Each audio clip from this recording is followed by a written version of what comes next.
good for you. Come on. We'll think of another place. Come with me. Let's have a smoke break. Nah, not just a normal break. Let's smoke break. Smoke break. Smoke.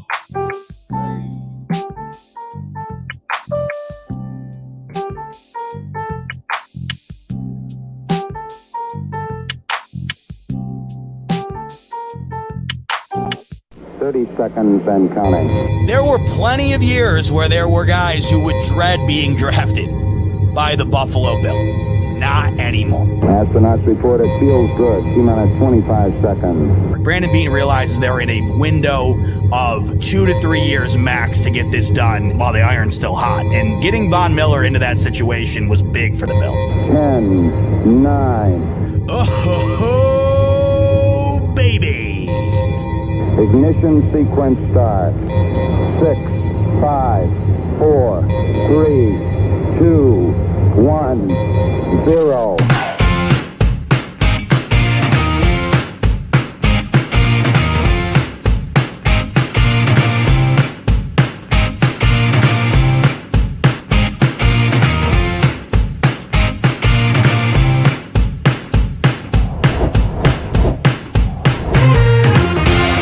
Great interview.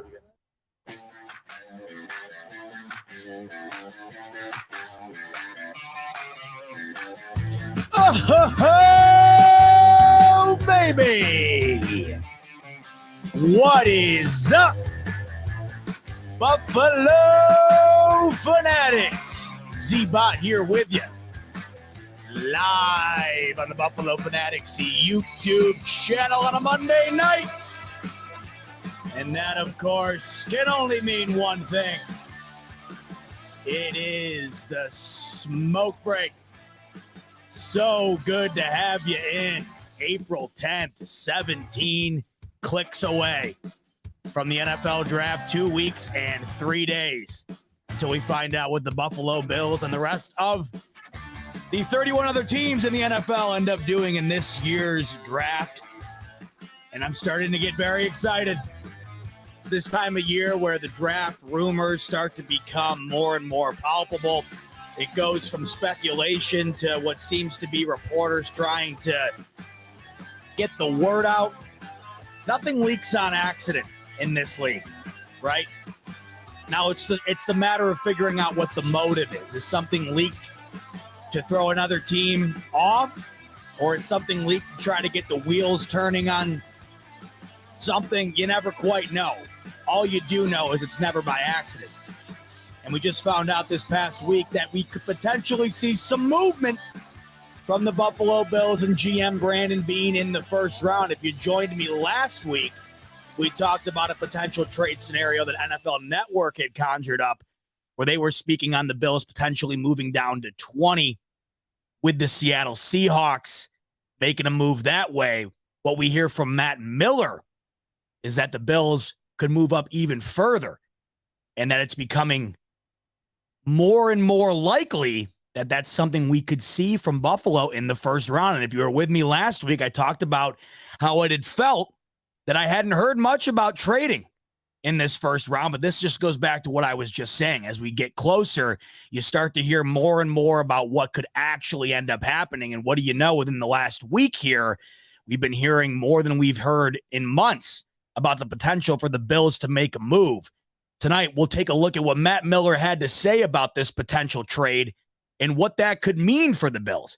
If they do end up trading up, what would that entail? But more importantly, who are they going to get? Who's the guy Brandon Beane feels is worth trading up to get, and where will he have to go to get that guy? We'll talk about that tonight during the show. We will also talk about the breaking news that we found out in the middle of our Easter dinner yesterday.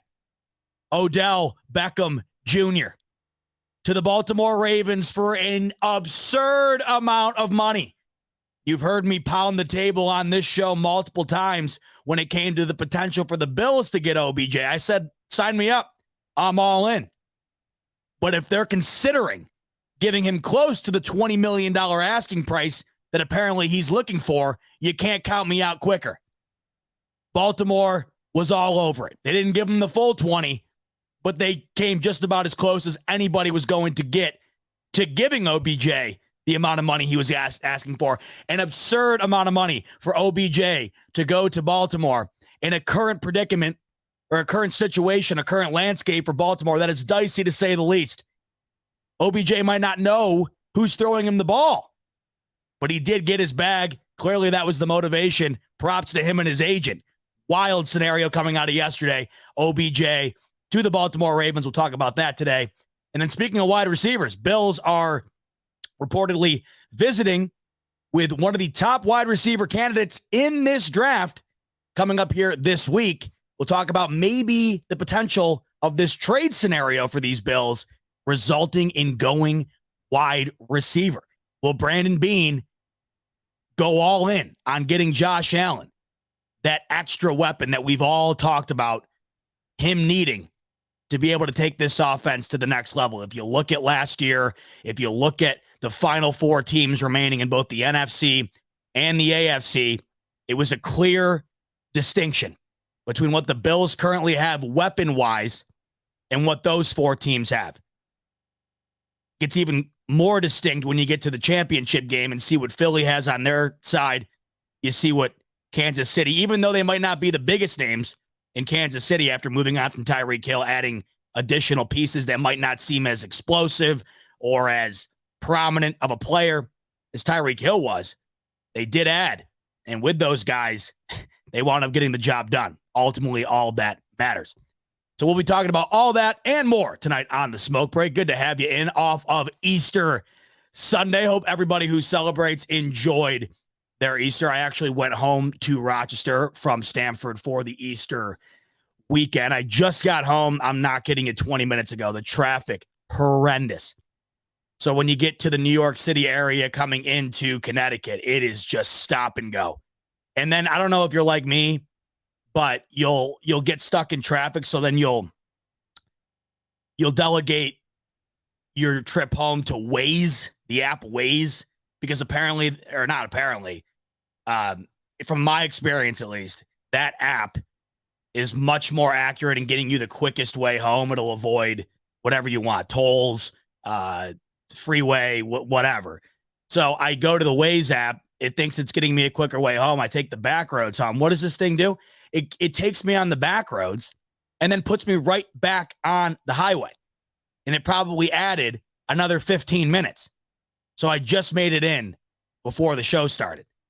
Probably started the drive today from Rochester back here at 11 a.m. And what do we got now? 8 p.m. And I just got out of the car. Last I checked, by the way, Buffalo Sabres spoke too soon. Sabres were up 1-0 on the Rangers. The Rangers just tied it 1-1. I know the playoff chances are slim for Buffalo. Looked good against Carolina the other day. And like I mentioned on here, I'm not the biggest hockey fan in the world, but nothing would make me happier than to be able to root on the Sabres in the playoffs coming up here. I know the chances are slim to none, but chances nonetheless. And I know as diehard Bills fans, we know all about the window or the, what do they call it? In the hunt, right? Sabres are still technically in the hunt. I've watched a lot more hockey than I ever have since moving to Stamford because my girlfriend works long hours and there's not a whole lot of TV on right now because football, it's not on. The draft isn't here yet. So I've been watching a ton of hockey. I would love to be able to watch the Sabres, but I don't know. Not looking likely. Next year, though, I like the chances. I do. And like Chris is saying here, by the way, this is so accurate. Even if the Sabres did find a way in, if the Bruins were their fate, I don't even know if that's worth watching. Because the Bruins just yesterday on Easter broke the record for most wins in NHL history in the regular season. And that would be a nightmare. That is probably the best hockey team or one of I've seen in my lifetime.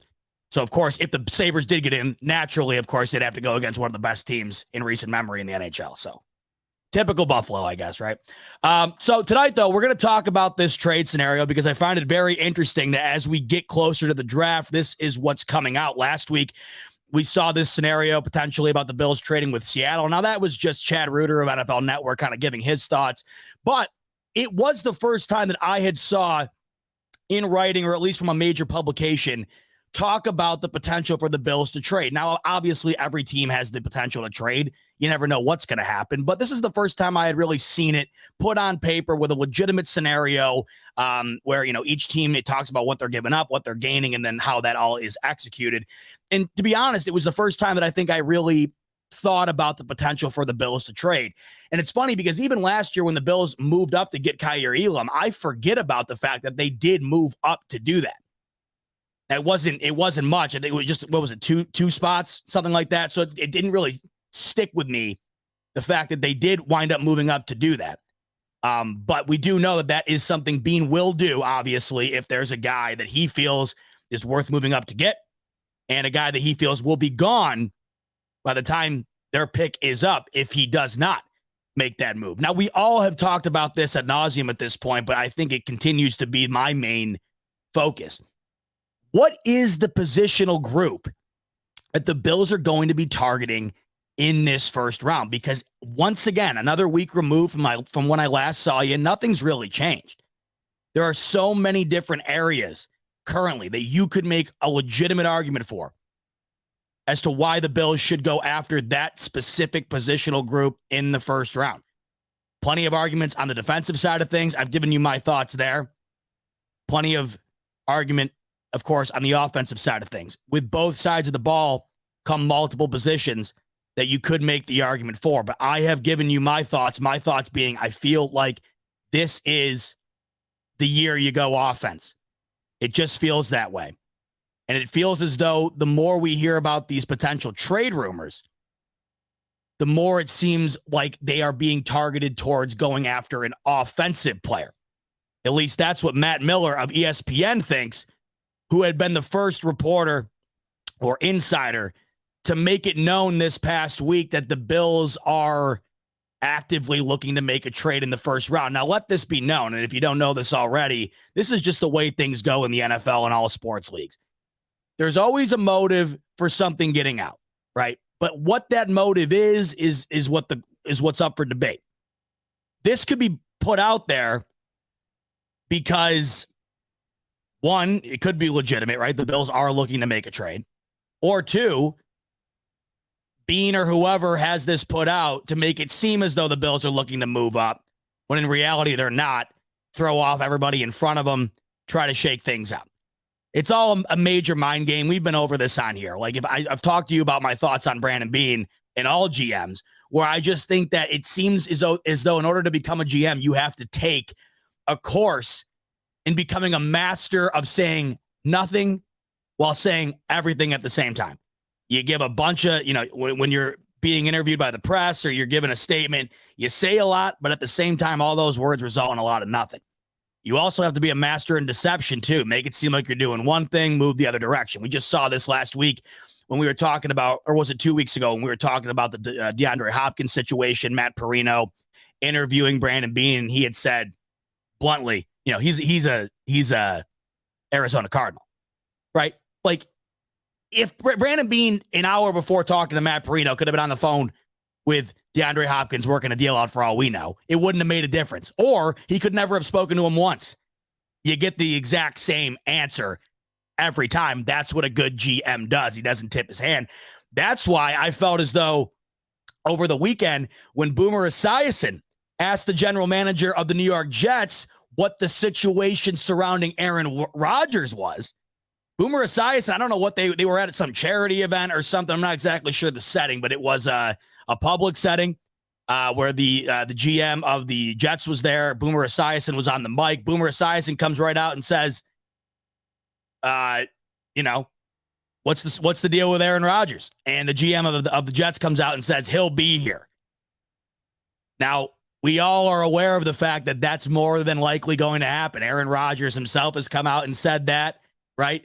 And everything you see now includes Aaron Rodgers with the Jets when they're talking about their Super Bowl odds, when you're talking about the roster makeup of their team and what that entails. I've even seen it go as far as ESPN and other major publications put out graphics where Aaron Rodgers is included with the Jets, but there's an asterisk on it, right? That's how far it's gotten. And it's hilarious because the more this happens, the more I want something to come in between this. I would love it. It is pretty much 99.9% likely that Aaron Rodgers will be a Jet, but I am still clinging on to that 0.001% chance it doesn't happen, because that would be all time. All time. You don't usually hear a GM come out as bluntly as the Jets GM came out and said, he'll be here. Well, he's not here now, right? He's not here now. Now, of course, it's very likely he's going to be. But as of right now, he's not. And I'm holding out on something happening, because that would be all-time Jets. It would also be all-time hilarious. Brandon Beane, not that type of guy, though. He doesn't strike me as somebody who would do that. He also doesn't strike me as somebody who is careless with his words and careless in the way he operates. We have plenty of examples as to why we all essentially think that. Brandon Beane holds himself to a very high standard, and I think he executes that in the way he operates to a T. So coming into this draft, like we keep talking about, plenty of different options all across the board, both on the defensive side and on the offensive side. A lot of arguments as of late coming out for the linebacker position because of the departure of Tremaine Edmonds. Makes a lot of sense. Obviously, we hear about the D-line. Feels like we hear about the D-line every single year. And even though the Bills have definitely beefed up the line, including today re-signing Shaq Lawson, which was nice to see, it feels as though Shaq Lawson has truly played his best football with the Buffalo Bills. Good to see the Bills re-signing him today. But, of course, with a Brandon Beane and Sean McDermott-led Buffalo Bills team, you can never rule out defense being at the front of their mind. And we know that they have been trying to attack that at all costs over the last several seasons. And we know that the Bills' defensive line currently is better than it has been. But just like everything else that we've been discussing, including the age of Stephon Diggs, and the longer he goes on, you constantly are trying to plan for things that currently aren't problems, right? So the Bills, and this goes for any team, you can never have too many defensive linemen. You can always make the argument for that. So those are two possibilities on the defensive side of things. I, of course, have spoken about my desire for an offensive lineman in the first round. That's on the table. Running back is still on the table. We went over it last week, Mel Kiper's mock draft. He has the Bills taking Bijan Robinson at 27. Not the way I would go, not the way I think it's going to go, but it's still out there. And then wide receiver. Wide receiver is something that any casual Bills fan, even any casual NFL fan who just tunes into the Bills on a periodic basis and then watches them compared to what the Eagles just, put on display in the playoffs, what the San Francisco 49ers have on display, and even what the Chiefs were able to put on display with what felt like less than they had the year before, except it wasn't. You look at what the Bills have, and it's Stephon Diggs, right? It's Josh Allen. And then it's Gabriel Davis, who, like I have said numerous times, when he's on, he's on. I mean, when he's having a day, he's having like a record-breaking day, but there's just no consistency there. I think the expectation for Gabriel Davis was sky high last year. Did not hit what I think a lot of people were hoping it would. Not to say it can't. But you also can't wait in the wings hoping that just inevitably happens. You have got to continuously try and make it happen from the outside. And the Bills know that right now what they currently have for Josh Allen at his disposal is just not, it doesn't match up right now. There needs to be an additional guy added. And I've been on record saying I don't care if it's in the draft. I don't care if it's in free agency. As long as there's an additional guy for Josh Allen to utilize coming into this year that takes the pressure off of not only him, but obviously Stephon Diggs, and helps elevate this offense, I'm all for it. As we get closer to this draft, the more I'm starting to wonder if the reason we're hearing these trade-up rumors and the reason we're hearing it start to lean a little bit more towards the offense is because of the wide receiver position. The top wide receivers on this draft board will not be around at 27. And it makes you wonder, is that why we're hearing about the Bills trading up? It also makes you wonder, and obviously the Bills visit with a lot of different players, but over the last week, just these past few days, we've heard the rumors about the Bills trading up potentially in the draft. And now, just today, it came out that the Bills are set to visit with Ohio State wide receiver Jackson Smith-Njigba, who's considered to be either the first or second best wide receiver on this board. Plenty of arguments I've heard for him being, it seems as though, what is it, Zay Flowers? He seems to be more likely the consensus number one wide receiver, but I've seen Njigba up there, and I've yet to see him on a board where he's lower than 3. Now you look at the landscape of the way the league has gone, and wide receivers are highly coveted, and the best ones are gone. Usually, mid to late teens in this draft. You look at 27. One of these top guys is not going to fall to the Bills at 27. And if they were looking to trade up, you have to wonder, are you trading up because, the OBJ sweepstakes is over, which I'm glad about. Had the Bills signed him for 9-10 million, okay, yeah, love it. But yeah, you feel good today knowing that the Bills aren't doing what the Baltimore Ravens just did. We don't know what the situation is with DeAndre Hopkins. All we know is that is much less likely of a scenario today than it felt like it was a couple of weeks ago. Hell, I haven't heard a word about it since. And that's hilarious because it felt inevitable 3 weeks ago. And I know we conjured that up ourselves. We did that to ourselves. We made DeAndre Hopkins to the Bills inevitable, even though it never seemed to be close. So it seems like, OBJ's done. It seems like DeAndre Hopkins is done. Well, what's left on the table? Well, here comes the draft. And to me, this is becoming more and more likely. I don't know outside of the draft what the Bills do between the draft and the start of the season to heavily elevate this wide receiver room. It just, this kind of seems like this is your last best shot. And I'm starting to hear these rumors about trading up. You look into the fact that these top wide receivers on this board are going to be gone by 27.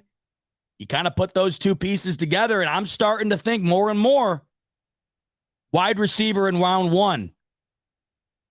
It might be more likely than it was a month ago.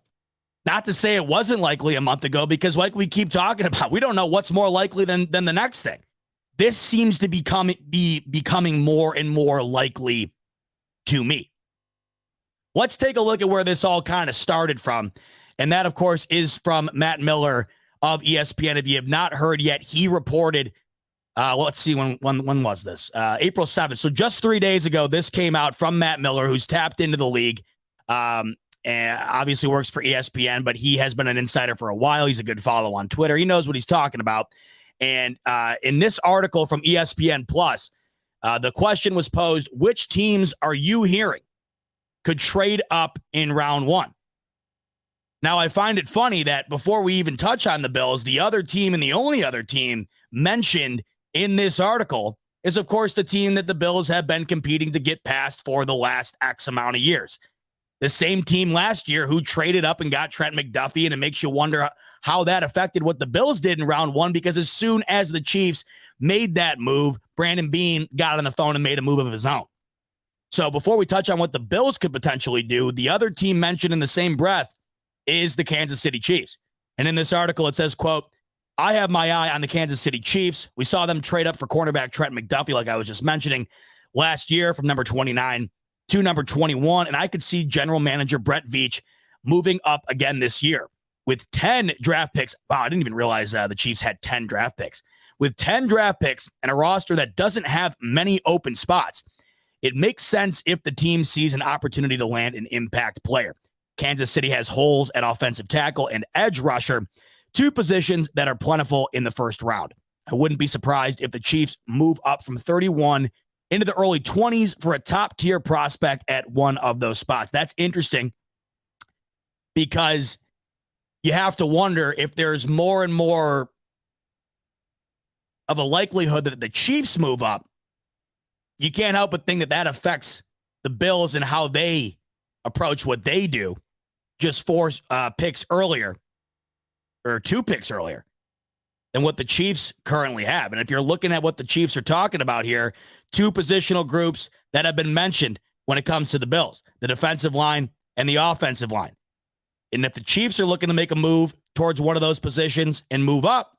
If the Bills are targeting either of those positions, how does that affect things? Well, they're the other team mentioned here as far as what teams could trade up in round one.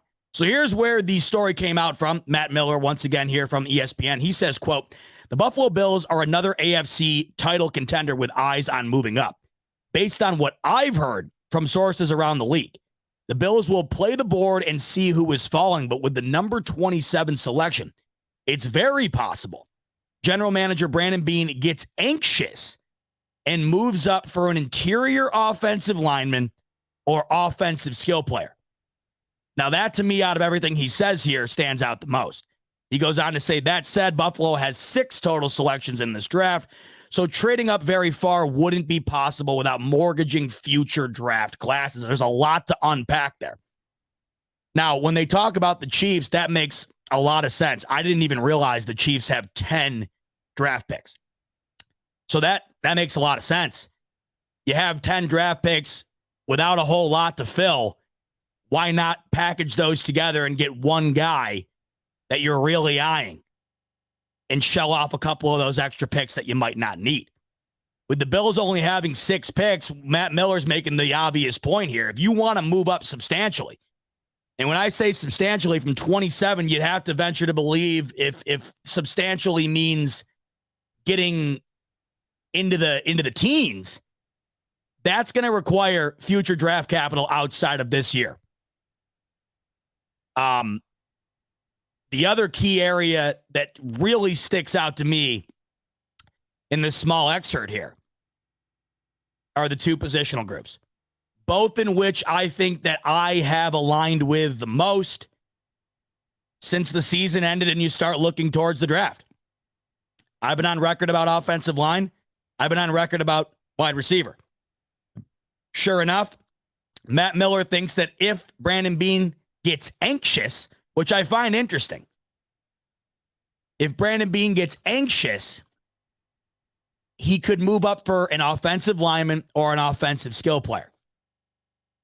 I don't think Matt Miller is pulling this out of thin air because I don't think that it's too close to the draft now. If I had to put any amount of money on it now, it's offense to me. That's where I'm at. I've been that way. The closer we get, the more I think that. I'm all in now on the fact that I think that the Bills are going offense.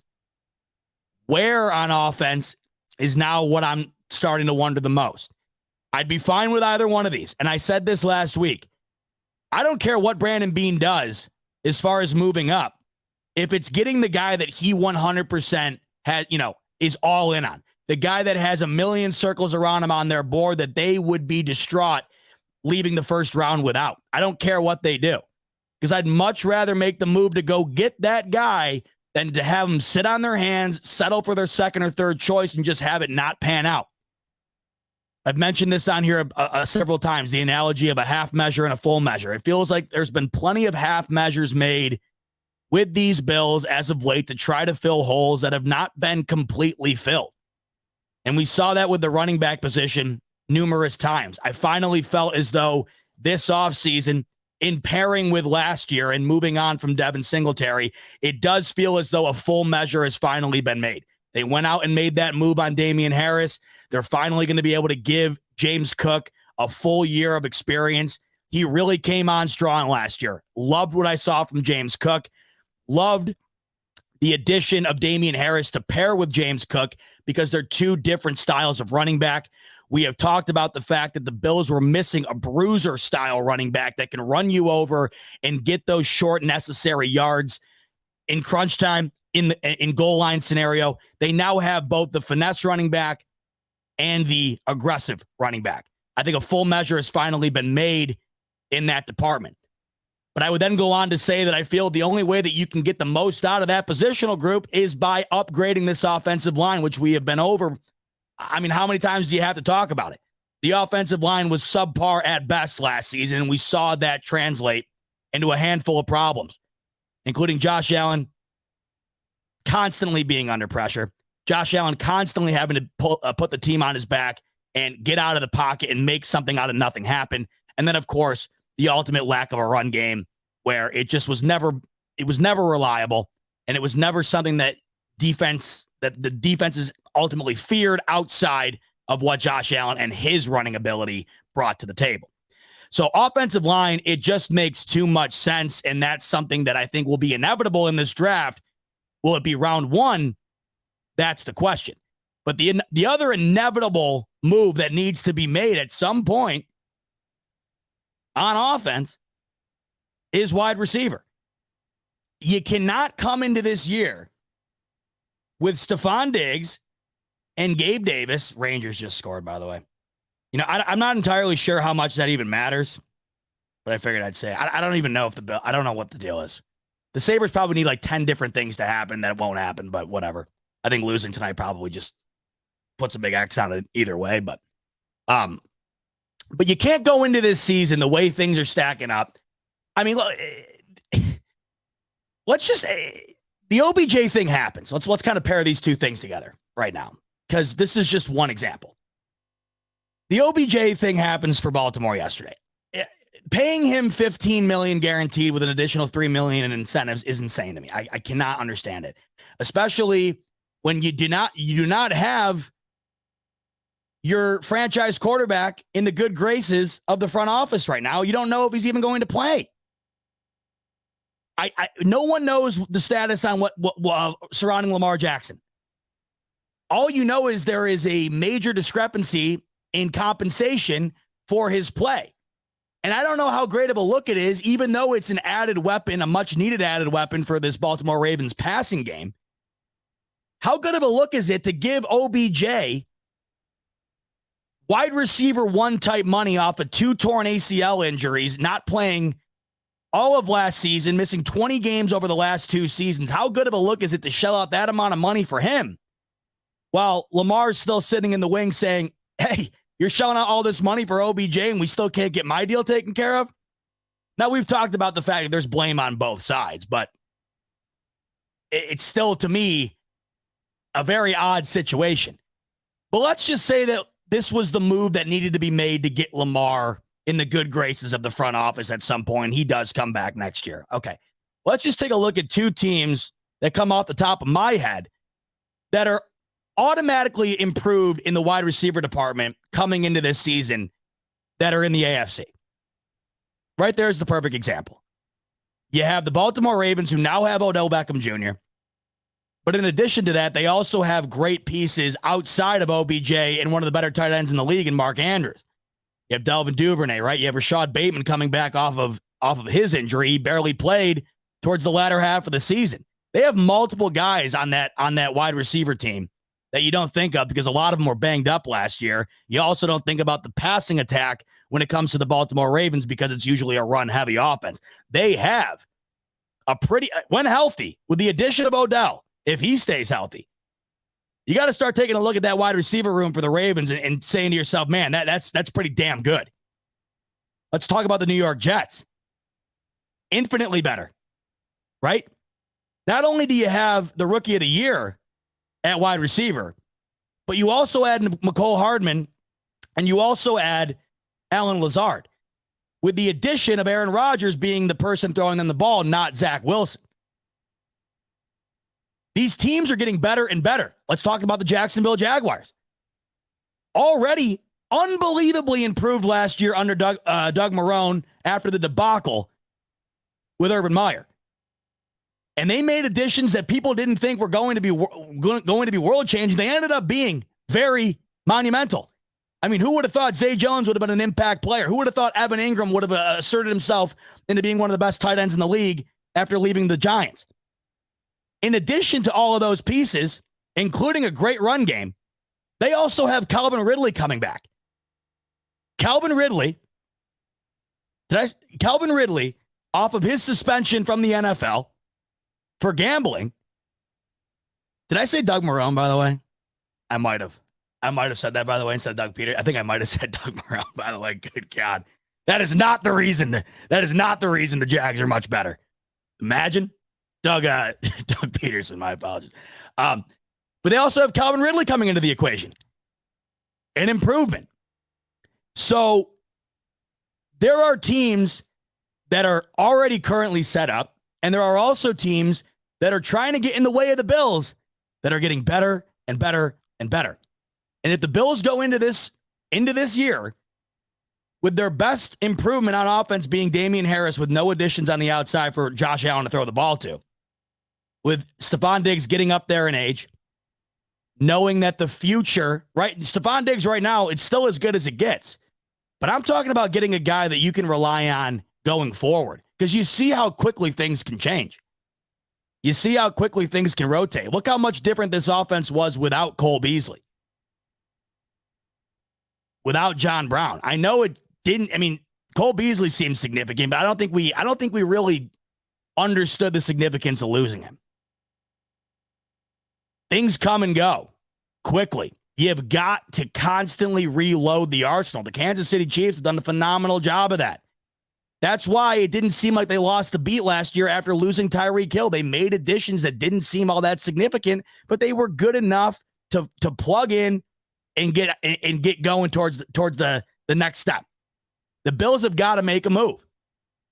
And the more we get closer to the draft, the more you hear about the potential moves that could be made within the first round by these Buffalo Bills, the more wide receiver starts to make a lot of sense. And I think when you do look at the landscape of this team, and we talked about this last week, right? We talk about the window the Bills are currently in, which is closing faster than you want to admit. And you also look towards the next chapter of this organization in the future and what you're going to continue to build around with Josh Allen as we continue to evolve this team. As pieces leave, as pieces get older, what's going to be next up in the cannon, reloaded, to be able to keep this team as a top-tier contender in an AFC that just seems to get better every single year, and it's already a gauntlet. The draft starts to make more and more sense. You go and get a guy like OBJ, like the Ravens did, and even if you got him for half the price, it's still a one-year rental. You go and get a guy like DeAndre Hopkins, you don't know how long that's for. You go and get a guy in the draft, especially a guy that you trade up for, that you think is worthy of a first-round pick, that can not only be a prominent wide receiver too this year behind Stephon Diggs, but can also evolve into a prominent wide receiver one when Stephon Diggs no longer can be that for you. That's when all these things start to make more and more sense, talking about getting a wide receiver in the draft. And we've seen it pan out for so many teams. We've seen it pan out for the Bengals. We've seen it pan out for the Vikings. We've seen it pan out for the Seattle Seahawks. We've seen it pan out for the New York Jets just last season. The Bills have yet to take that crack in the first round at a weapon for Josh Allen. I think this year's the year.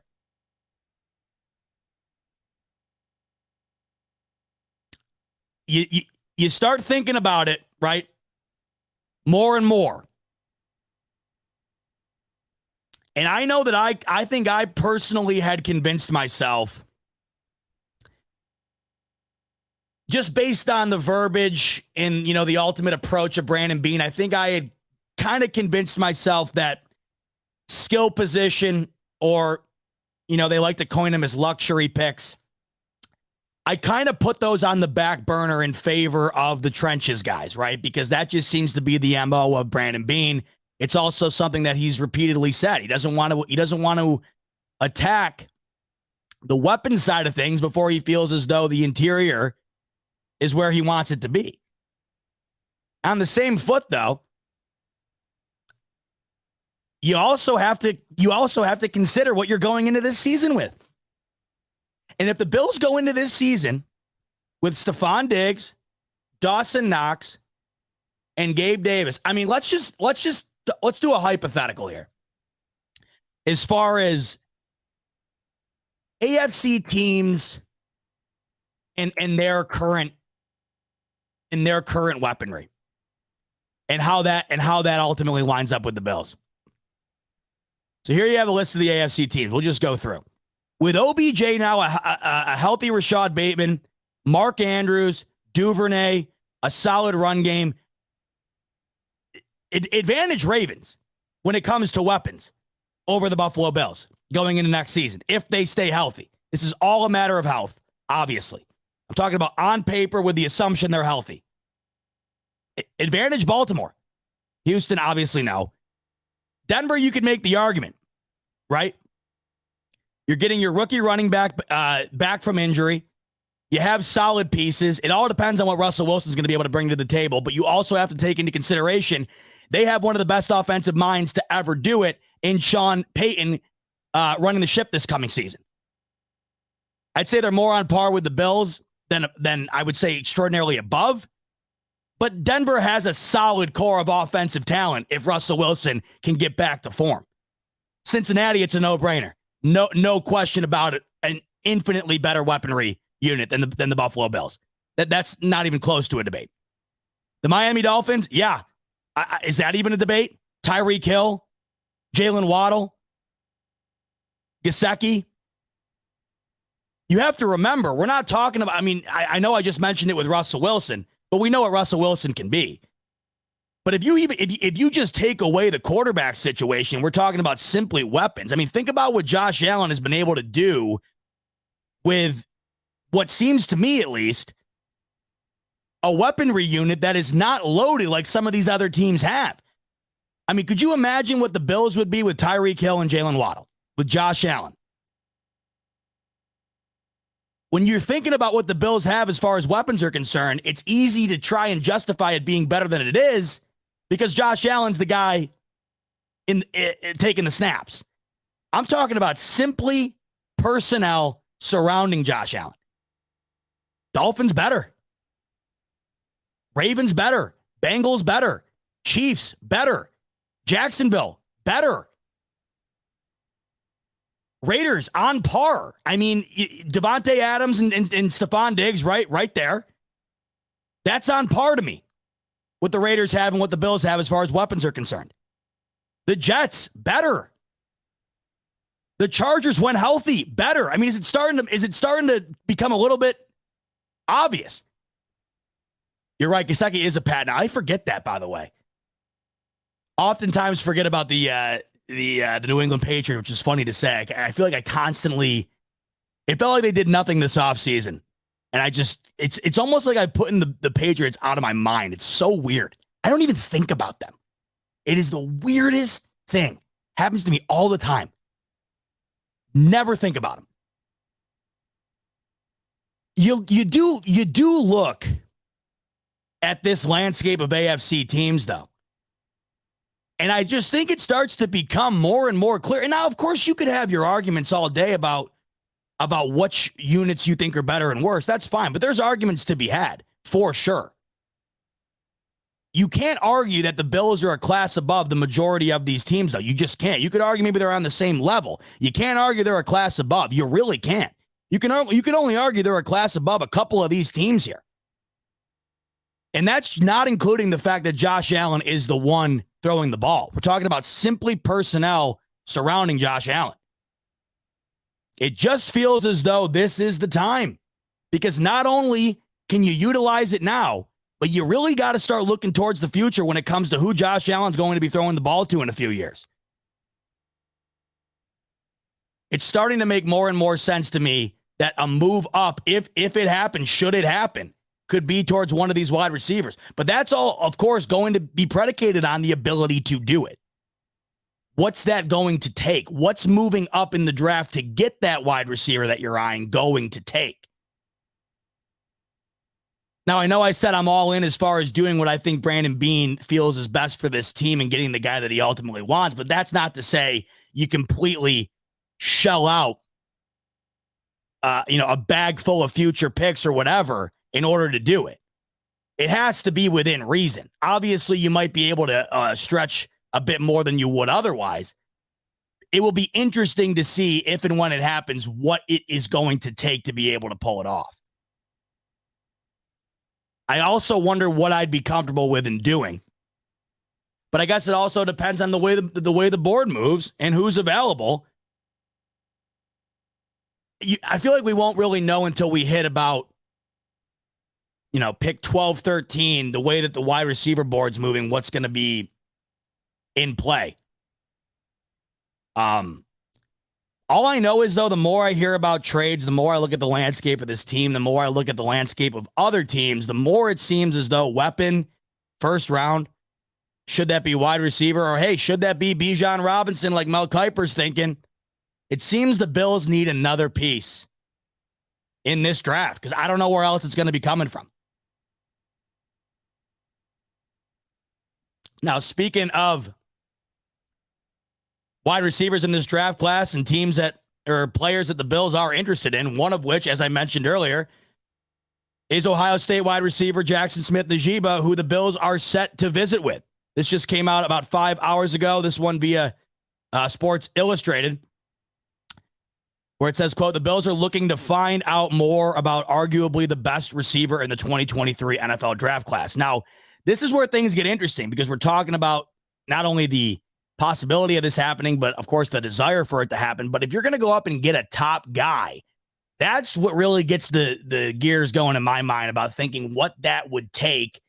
And it makes you wonder what Brandon Beane thinks of one of these guys, whether it be Njigba, Flowers, whoever, how high they are on one of these guys and ultimately what they're willing to do in order to get them. It's a very, very interesting draft this year because they could go a lot of different directions, and there's also directions they could go to that could really be home runs, but it depends on what they got to do in order to swing that bat to get it over the fence. And as you can see here, and as I talked about earlier, it is without a shadow of a doubt that Njigba, one of the wide receivers here the Bills are set to visit with, is considered to be one of, if not the best wide receiver in this draft class. But per reports from NFL Network today, Buffalo is scheduled to meet with Ohio State Buckeyes receiver Jackson Smith-Njigba. He's already had a top 30 visit with the Atlanta Falcons and is also scheduled for meetings with the Dallas Cowboys, Baltimore Ravens, and Houston Texans. Njigba will likely need to drop a tad below where some of his projections have been at this season to slide to the Bills at 27. But if he's still on the board at that spot, it wouldn't surprise to see Buffalo take a swing. So I don't think he falls to 27. I mean, I just don't think that happens. But I wonder what he'd have to slide to in order for the Bills to make that move. Let's take a look at some comments here. Saw a few super chats that I'll get to. I want to make sure I get to the top here. Let's take a look. In the comments, by the way, let me know what your thoughts are on a trade. Are you willing to trade? And if you are, do you want it to be for a wide receiver? Do you want it to be for something else? And how much are you willing to give up? How high are you willing to move up in order to get what you think would be the best piece for these Buffalo Bills? James coming in, my main man with the super chat. He's saying, Zeba, it's a weak wide receiver draft. This is not the year. Deep tight ends, though, could Dorsey scheme a 2 tight end system? This is the idea that Rev had a couple of weeks ago when I had him on. It's possible. Ultimately, what I'm getting at, wide receiver is just one example. I just said maybe, maybe this splash move is running back. Maybe this splash move is tight end. Maybe this splash move is wide receiver. I understand it's a weaker wide receiver draft, but the top of this wide receiver class is considered to be pretty damn good. It's just not as deep as it's been. The Bills would have to move in order to be able to get one. That seems all but inevitable. And that's where my mind starts to go to. It starts to go more towards wide receiver when you talk about trade, because they're not falling to 27. A tight end could fall to 27 that you're interested in. Running back, Bijan Robinson, he could fall to 27. That's a possibility. I don't think these top wide receivers, and you're right, it is a weaker wide receiver draft class compared to what we've seen in years past. The top, though, it's talented, but it's not falling to 27. And there's a reason for that, because it is weak. You can't wait around and get a steal in this draft like you could before. You're going to have to move up in order to get a top guy. So that's why when I hear trade, I think that that's more of a possibility than perhaps some of the other positions. The 2 tight end scheme is interesting to me because it could be a possibility. I just wonder, with Dorsey in his second year, after a year that was pretty shaky last year in a lot of people's opinion, do you want to completely switch up the way you approach this offense this year? Potentially. You've heard both Beane and McDermott talk about, they've both been in unison this offseason and speaking on how they do want to run this offense differently this season in order to protect Josh Allen more than they have in the past. could that be alluding to something completely different, which could be a 2 tight end set? Potentially. And I'm not an advocate of one way or the other because, frankly, man, I got to tell you, I'm just one of those guys who I don't care how it happens. I just want it to happen. I could give a damn. I'm not sitting here pounding the table for a wide receiver. I'm not sitting here pounding the table for really any positional group. I'm just pounding the table for Bean to get the guy that's going to make the biggest difference. If that's on the offensive line, awesome. I'm all for that. The one thing I am pounding the table on, though, is the fact that the Bills going into this season with the same weaponry unit outside of the addition of Damian Harris, I am pounding the table on the fact that I just don't think that's good enough. When I see all these other teams and what they currently have at their disposal coming into this season, all the additions that a lot of these AFC teams have made, I don't think it's good enough. I mean, you don't even need to look any farther than your own division. You got 2 of the best weaponry units currently right now in Miami and in New York, which is insane to say. But after this offseason, I mean, try to make the argument against it. The Jets are loaded, man. The Jets are loaded up. I mean, it doesn't sound right. It just doesn't sound right, but it is the God's honest truth. You don't even need to look at the Baltimore Ravens or the Jacksonville Jaguars or the Chiefs. Just look in your own division, because 4 of your 6 games are going to entail 2 teams right now that have 2 of the better weaponries in all of the AFC. I just don't think the Bills at this current juncture have one of those weaponry units that you look at in comparison to the other teams in this league, specifically the AFC. And like I said, right down to your own division, I just don't think that they're as good. And the Bills have the talent and obviously the quarterback in order to be still one of the best teams in the league, still at the top of the AFC, and of course, still winning the division. But it's not going to be as easy.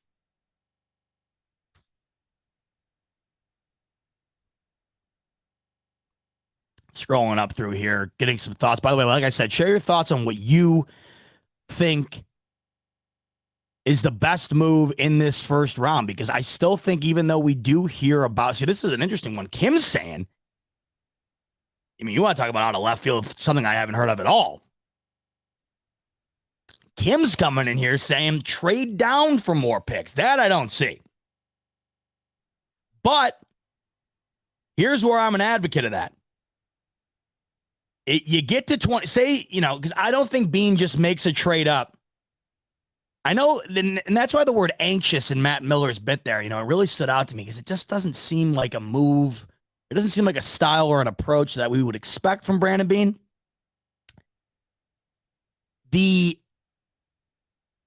Say in this draft, the option to trade up just doesn't work out. There was a thought to do it if the board fell the right way, and it doesn't. So that's off the table. The top wide receivers gone. Maybe you're thinking about Bijan Robinson. If he fell to 27, he's gone. If you get to 27 and you feel as though there's a guy of equal value at offensive line, at linebacker, if you feel there's a guy of equal value in the early second round, I'm all about trading back. Because I'd much rather trade back and get a guy that Bean feels is equal value than exhausting that first round pick on a guy that you could have probably got equal talent out of in the second round. So that's where I'm for it. But I think the board has to fall a very certain way in order for that to happen. I think the more we hear about the Bills trading up, however, the more likely I feel it's less likely that the Bills would trade down. But once again, it's all about how these things fall. If the Bills had all the intention in the world to trade up and either somebody jumps them or the receivers go way quicker than anticipated, you never know. And that's the beauty of the draft. I don't know. You don't know. And, unfortunately for us and 31 other fan bases, a lot of times these guys don't even know.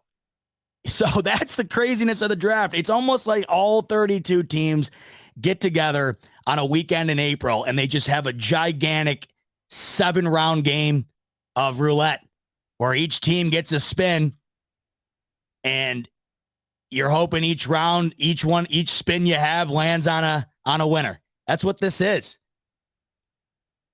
You know, that's really what it all comes down to.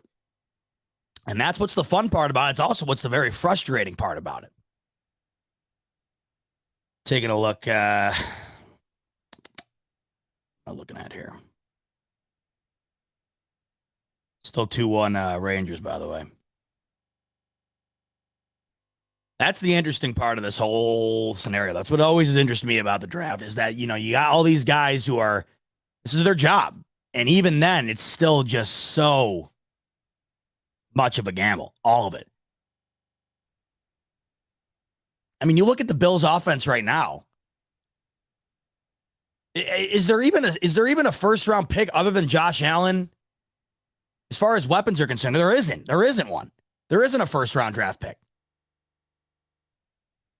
And some of these guys who wind up being absolute, I mean, Stephon Diggs was a 5th round draft pick. So that's the craziness in all of this. And you really, truly never know. But it's a spin of the dice. The only way that you can up your chances on that spin is doing your best to attack the positions that you clearly, you know, need to address. And I just think I'm in the camp this year when it comes to this team, when it comes to the first round specifically, offense just makes the most sense to me.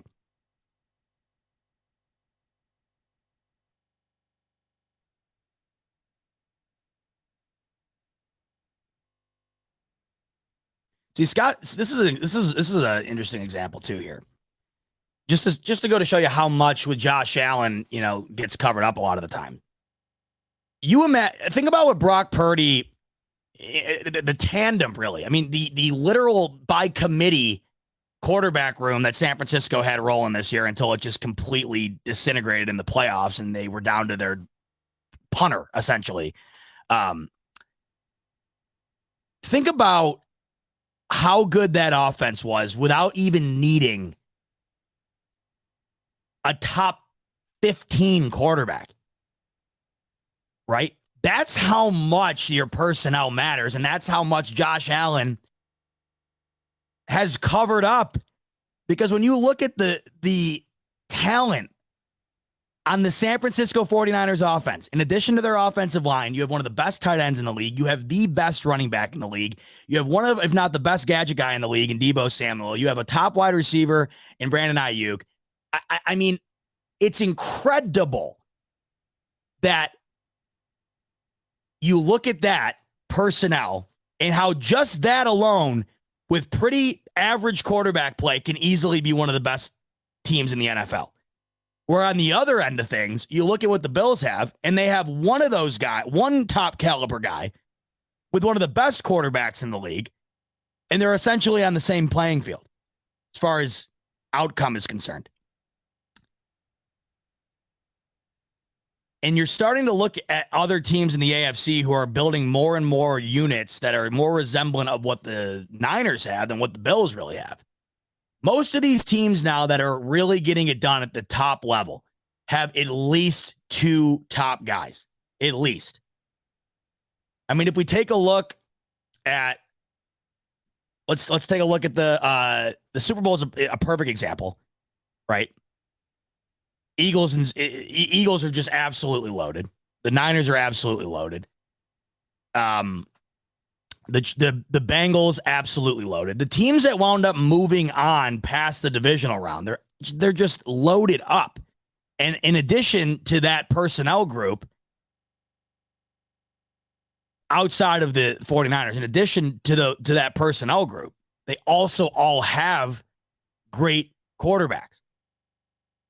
So it just feels like right now, where Josh Allen's at in his career, where all these other quarterbacks are at in their career, because it's very similar. Mahomes, Hurts, Burrow, all within that younger realm. It just seems as though in order to be able to get the most out of what all those other teams are doing, to get the most out of what Josh Allen has got going on in that same exact type of time slot, with the same amount of talent, roughly, as far as competitiveness is concerned, in order to get onto that next tier, it just feels like there needs to be one more guy. I mean, you could argue the Chiefs have more than 2 guys. You could definitely argue the Bengals have more than 2 guys. The Eagles, for example, definitely have more than 2 guys.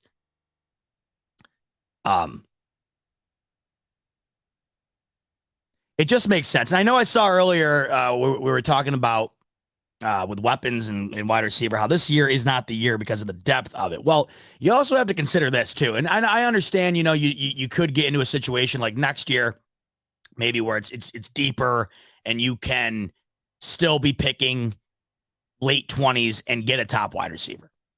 There's a couple of things that go into that though, right?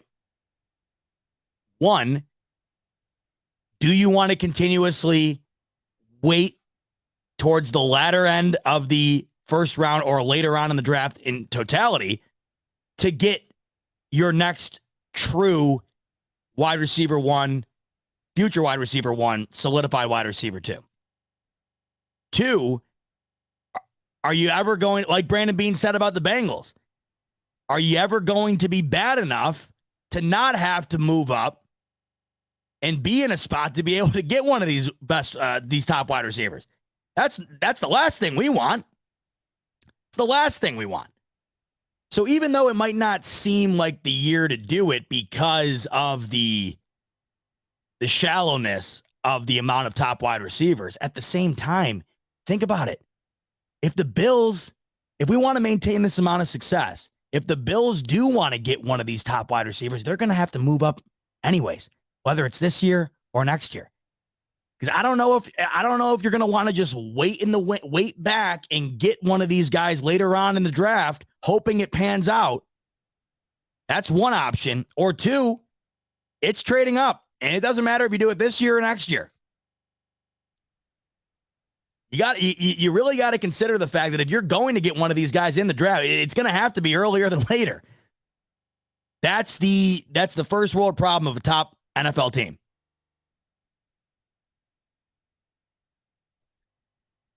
It's getting more and more interesting. It really is. I find it telling that in this piece from Matt Miller and discussing the trading, it has no mentions of a defensive player. Not to say that that's out of the realm of possibilities, but think about it like this. Do you really think the Bills trade up for defense? It doesn't sound right. It just seems like you have the team currently and the quarterback currently where if you're going to move up, it's got to be offense. It just makes too much sense. I don't see how you could justify moving up for defense and then subsequently going into the season without adding a solidified additional person outside of Stephon Diggs for this offense to go into the season with. Now, I understand they traded up for Edmonds. Different time, though, right? Different time. And Dan's coming in here saying, so you honestly think there's a stud wide receiver to trade up for this year? Yeah, I do. And then when you're asking, is it a Chase or Jefferson type? Justin Jefferson wasn't even considered to be the top wide receiver. He wasn't considered to be, as are a lot of these guys are. Now Jamar Chase was. That's why the Bengals were able to get him when they did, and they got him when they did. One, he was teammates with LSU, with Joe Burrow at LSU. There was a lot of influence there. Two, they were in a position to be able to do it, right? Because Joe Burrow was injured the entire year. They had a terrible record, and they were able to maximize on that and get Jamar Chase. And then with guys like Justin Jefferson, whoever winds up panning out, DK Metcalf is one throughout the realm of the last few seasons where there was always something you nitpicked about. And I think with DK Metcalf, it was his route running ability. He was too big or whatever. With Devontae Smith, right, he was too small. How would his size wind up hanging up? There's always going to be something. And you're never going to know for sure if he's going to be the next Jamar Chase or the next Justin Jefferson. But neither do any of these other teams when they do it. I mean, sometimes it's a sure thing, or it seems like a sure thing. Jamar Chase definitely seemed like a sure thing. And there was also plenty of influence there from the LSU connection with Joe Burrow. You never know for sure. All I know is your odds and your chances of getting a guy that's more like those two or other top wide receivers is getting who is considered to be one of the top guys in the draft.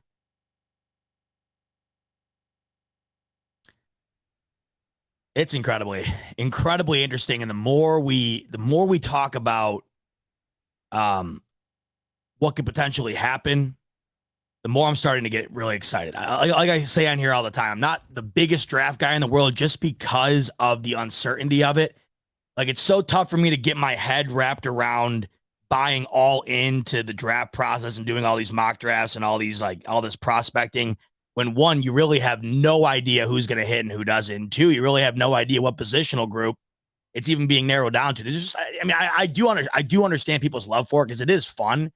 But to me, it's frustrating trying to wrap your head around it because I look at it and I'm like, half the time, these guys who make millions to do it, they can't even hit on it. And I'm sitting here and I'm like, what the hell? How the hell am I supposed to figure it out?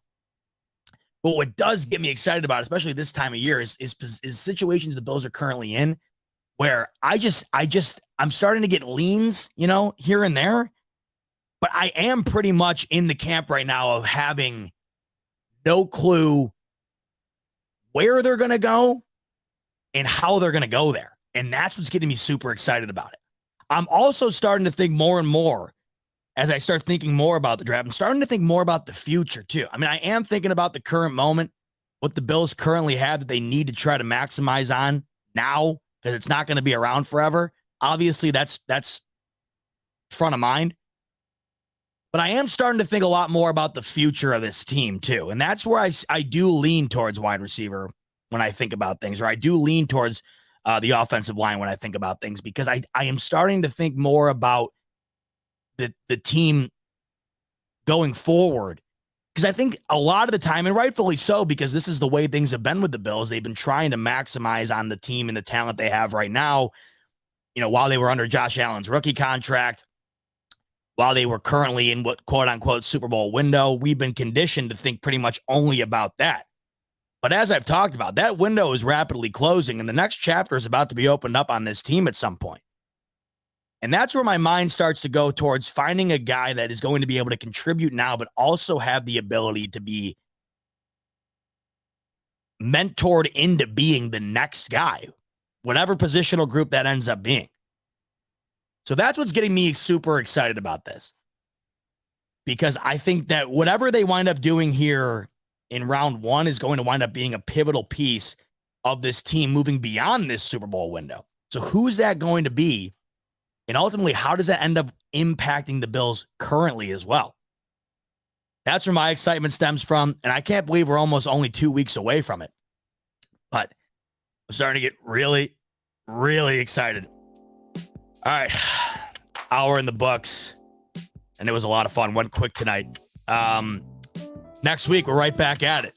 And by then, we'll only be just about a week out. Got to talk to the fellas, but the goal, I'm sure, and the hope is that we do a whole big draft night again. That was so much fun last year. We had the whole squad out here. We did the whole first round together. That was a blast. That was the origin of the Arby's commercial, if you remember. They're just playing that thing nonstop. I'm sure this year, it'll be the Burger King commercial nonstop.